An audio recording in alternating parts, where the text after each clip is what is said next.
That's where we keep maize or sorghum millet. Is the idea like you don't want the animals to get to it? Yes. Cow can eat even the elephant. This time we have got the elephant. Are you telling me sometimes elephants steal your food? Last time on our Zimbabwe food journey, I explored Africa's busiest market, where I found some rare protein options. This is termites. Termites. Yes. It's pretty good. Now we're hitting the road. Heading out of the capital and into the countryside to meet this guy. This is Africa's apocalypse man.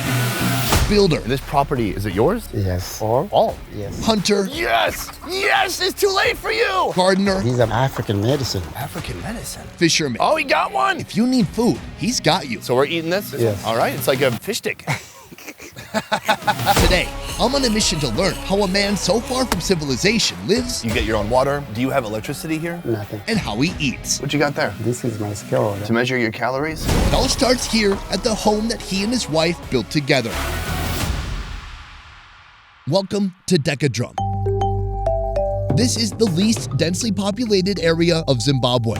Out here, you've got space, freedom, the plants and animals Mother Nature has provided, and not much else. It's also been Vincent's home for over 30 years. Thank you for having me. Usually we go to villages, but this is just your home and your family's home. Yeah, yes. Here, home is a compound, a group of separate structures, most of which you might be used to seeing under the same roof.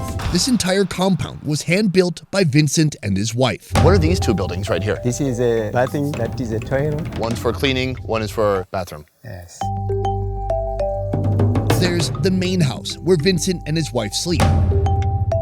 Each of the kids have their own structure.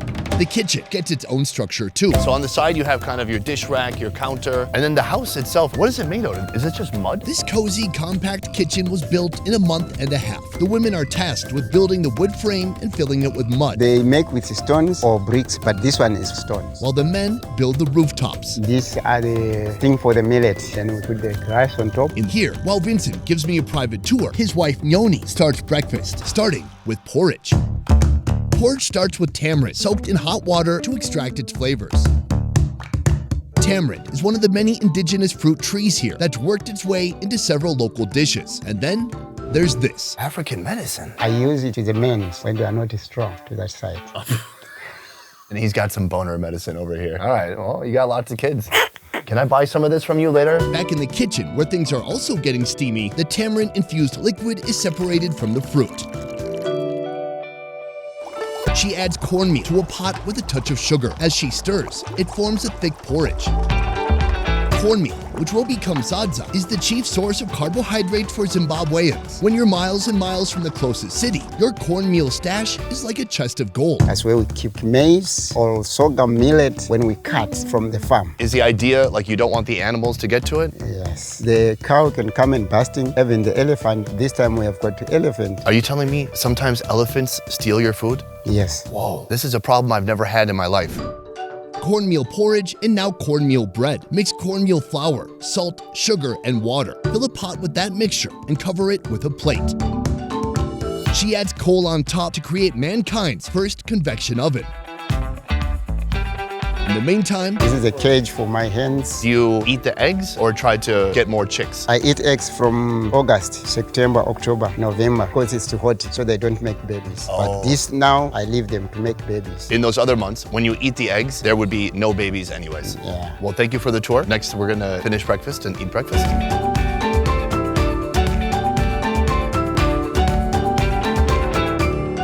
Is this a usual breakfast for you? Yes. My madam cooks bread and porridge. Myself, I cook fish. Can we try this first, the porridge? I like it. So I've had a lot of sadza so far. It's a bit more starchy. You can grab it like mashed potatoes. This is a little bit more sticky, but I like it more than sadza. And I know I don't have to compare. I know they're different things, different purposes, but sadza has zero flavor and this has flavor. It's just a little bit sour and a little bit of sweetness too. Oh, that's great. Over here, you have the bread. Oh, this looks really good. It's like super dense, thick bread. I like that. It tastes like some kind of a whole grain bread. It's dense and kind of doughy. Yeah. I'm fascinated by your lifestyle here. You're out here, you have your privacy, you've built all your own structures. I mean, you're really like self-sustaining type of guy. Do you have electricity here? Nothing. So you don't even need it? I need it. Oh, whoops. this small solar panel that powers Vincent's brick phone are the only signs of modern technology here. Hello. Aside from tech, meat is also rare to come by, except for fish. Fish finds its way into many of the meals around here, including today's breakfast. Tilapia filet, rolled in flour, lightly fried, then dipped in egg, and fried some more.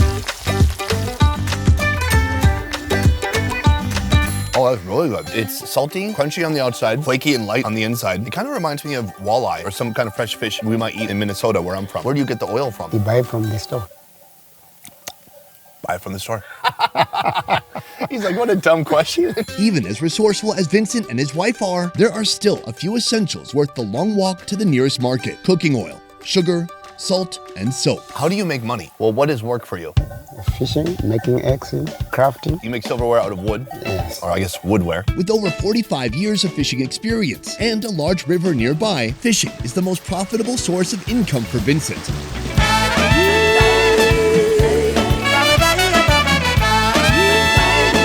All right, so we've come to the Deca River. It's moving pretty quick, and the levels are pretty high, you said. Are these good conditions for fishing? Yes. Every day, the Deca River welcomes dozens of local fishermen. Some prefer to ride the wave with a fishing rod in hand. Others, like Vincent, trust their nets to do the job. What do you call this? In English, it's a deep net, but in Tonga, kazamba. Oh, that sounds a lot cooler. Wow, okay, so that gets about 4 times the size. Now, I'll put the stick here. So he has kind of a rubber band here that he's gonna use to really tightly secure this to the wood. Can I hold this to pretend to help? Ah, it's okay. All right, this whole net, did you make all this yourself? Yes. This is cool.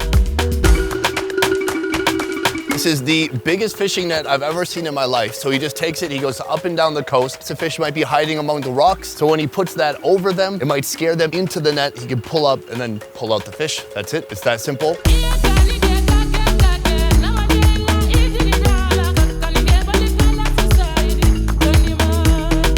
Oh, he got one! Yes! This is a barbel fish. That's pretty big. Can I put my finger in its mouth? Oh, it doesn't bite? Nothing. Well trained. Well done. Do you have like a bucket or where do you put that exactly? I forget the bag. Do you want to put it in my pocket? No, I'll find the bag. Oh, okay. I was trying to help.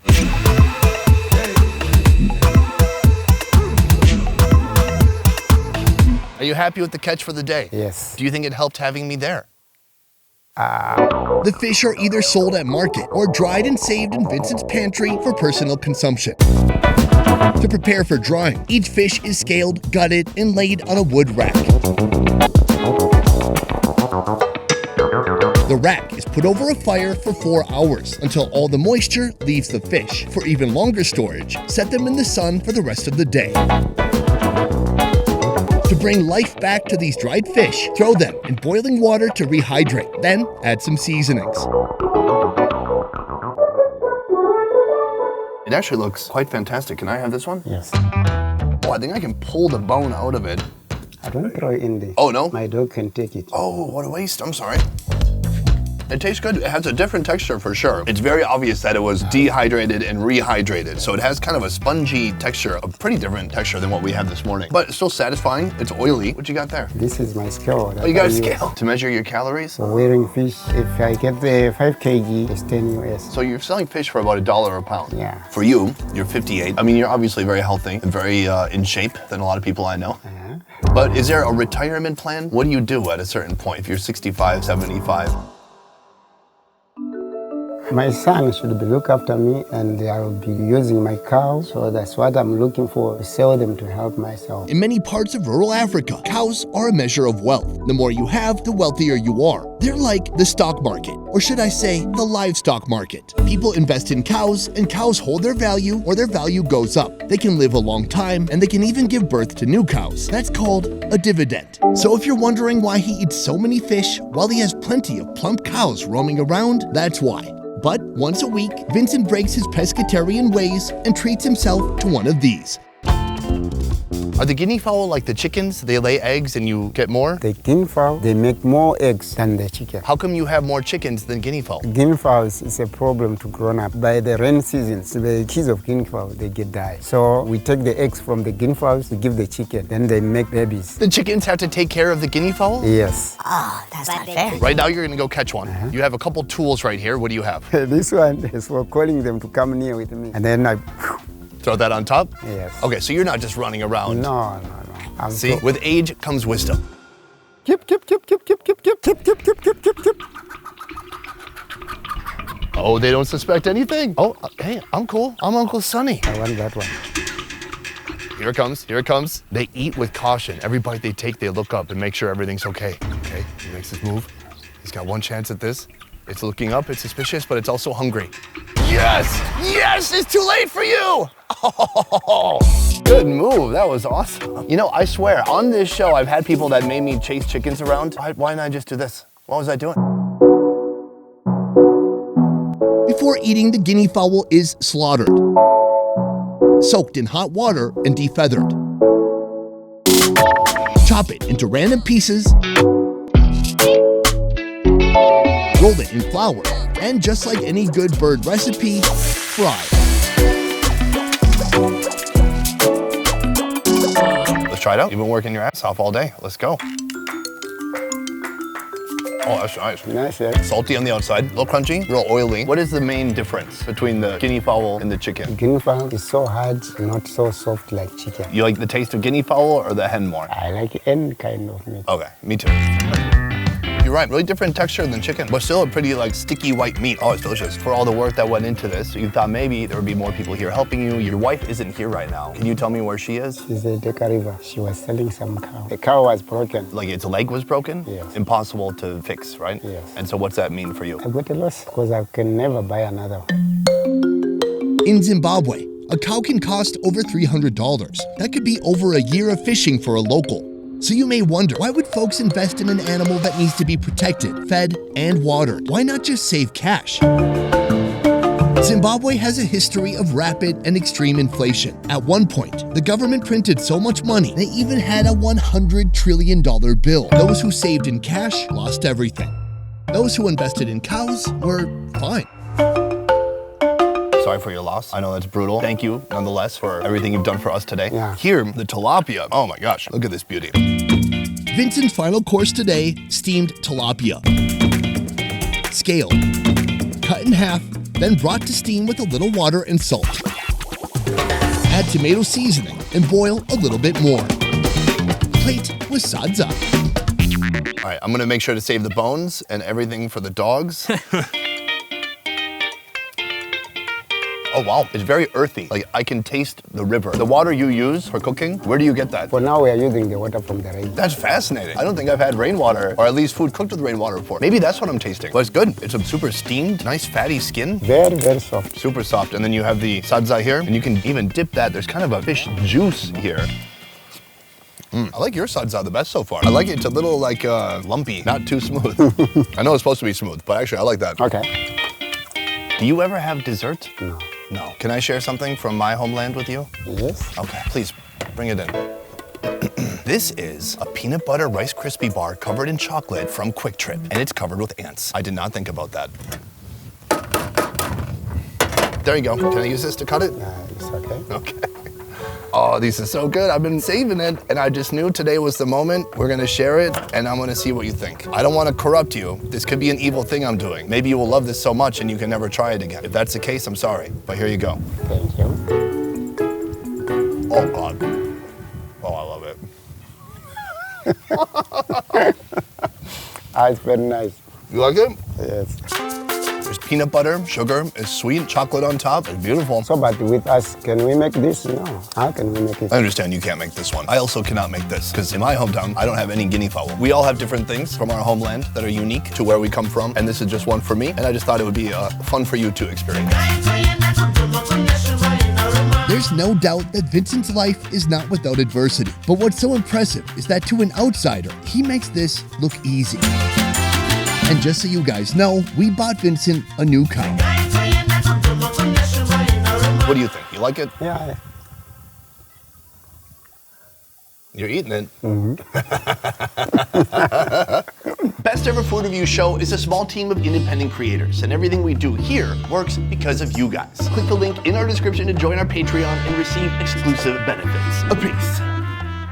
It's extended, but it's not finished. Oh, okay. I thought that's the guest room for guests that you don't like. For your son? For my daughter, but she's away. For now, I keep my firewood. So she's not coming back to this house? She'll become maybe if she want to visit. And she can sleep with the firewood? Yeah. Okay. When she come, I'll take out. Oh, okay, okay. I'm just kidding. Is this a catfish? This is a barber fish. A barber fish? Yes. Does it cut hair? On the days where you don't catch any fish, do you mind? You mentioned a little bit before about things that you buy, like the oil, but what else do you need to buy? Sugar, salt, washing soap, bathing soap. What about beer? Do you ever drink beer, Jack Daniels? No. No beer? No beer, no cigarettes, I don't smoke. Hey, I like it. Clean living. Yes. For you, is there any food that you only have once or twice a year that you really crave for? Not food for your stomach, food for your heart. Food for my heart, for my heart. If I read the Bible. Well, I was thinking something less abstract, but that's good too. That is our video for today. I hope you enjoyed it. I did. Zimbabwe's been amazing, wild, adventurous, terrific, and so much that I never expected to see, and we have a lot more to go. But that is it for this one. Thank you so much for watching. I will see you next time. Peace. Should I high-five this cactus? No, I'm not that dumb.